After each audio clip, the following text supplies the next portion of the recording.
Good morning and welcome to GrainTV. My name is Cody Bills and this is Brock Shimano. Today is October 20th. In the overnight session, corn did nothing, beans did nothing, and wheat did slightly better than nothing, up 2 3/4.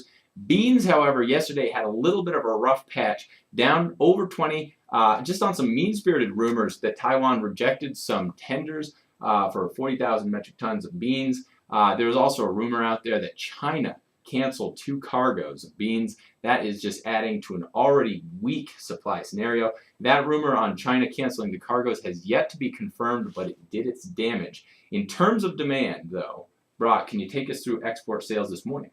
Yeah, Cody. Export sales did come out this morning. We were on the lower end of expectations for corn and wheat. Soybeans, we missed those expectations. Maybe it was because of some of the rejected tenders coming out of the Southeast Asia. We haven't seen it in the market yet, but we will see it next week in the export sales. Yeah, if it is confirmed. If it is confirmed, we will see it next week. Basically, what we did see this week, though, is corn was up about 40% week on week. We came in at about 1.8 million metric tons, which was at the lower end of expectations. But China did buy a whopping 900,000 metric tons, almost half of our export sales last week were going to China. Mexico and South Korea were also noted buyers there. On the soybean side of things, we did miss expectations. China, again, was a large purchaser in that market, 331,000 metric tons there. But wheat, again, lower end of expectations, but Mexico, Philippines, noted buyers. Something I would like to say, though, is that we did not have any Middle East sales this week in the wheat market. So I'm looking at that as we still have a ton of competition out of the Black Sea area. Russia, some of these other areas that had a pretty good crop last year are still putting pressure on our export markets as we go forward here. That's what's going on in the export fronts. When we come back from commercial, we are going to talk a little bit about the dollar. We're also going to talk about some news on the commodity funds front. Absolutely.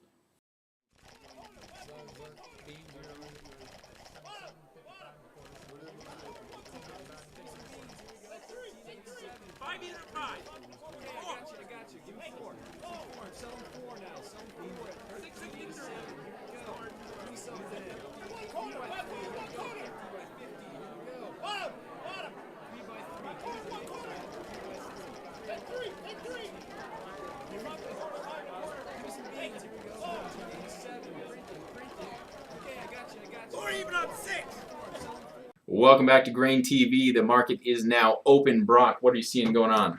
Yeah, it looks like we're a little bit weaker to start out this morning. December corn is down about 2, soybeans down about 4 to 5.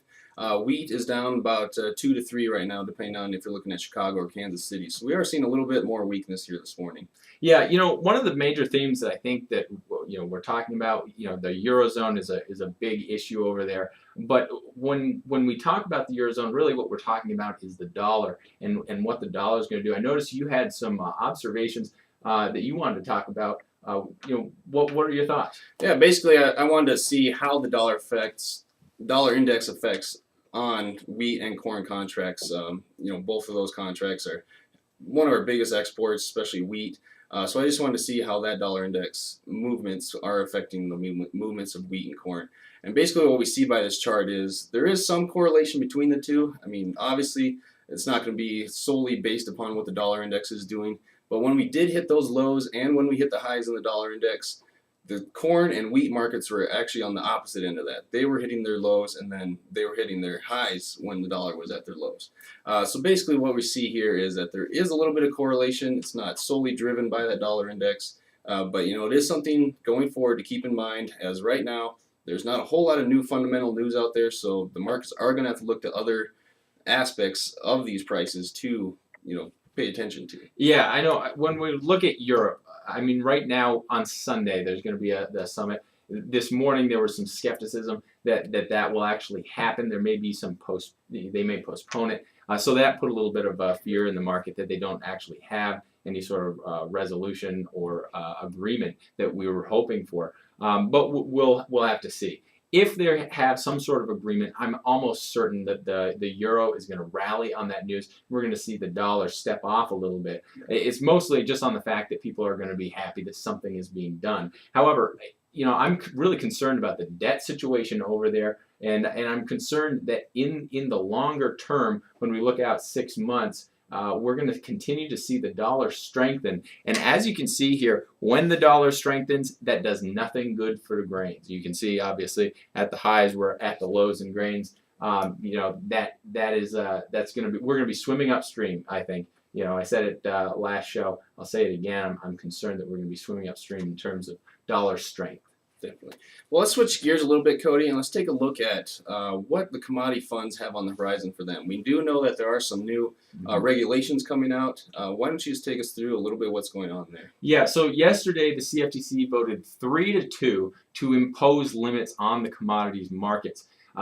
This is a result of the Frank and Dodd Act, which mandated that the CFTC needs to do something to regulate the futures market. This is going to affect corn, beans, and wheat. It's going to affect 84 of the largest traders of certain agricultural products, but it won't affect hedgers. So this is more to weed out excessive speculation. Now, there has been a lot of resistance from the futures industry. They're not liking this new regulation. As you can see, it's a close vote, 3-2. I don't think there's going to be an effect right yet. They still have to define what a swap is, really, and then it goes into effect 60 days after that definition is established. So the bottom line is it won't affect anything right now, but down the road, this is a big deal, and we're going to have to really pay attention to the effects this has on the markets. We're going to have to really read over these regulations very carefully. Right. My thoughts on that really is, I don't know if it's going to really curb speculation a whole lot. What I see it doing is maybe spreading it across more funds out there. Instead of having several large funds, we might have a dozen or more larger funds, or smaller funds, same amount of positions, but it's just going to be spread out a little bit thinner. Yeah, and that could very well be the effect that it has.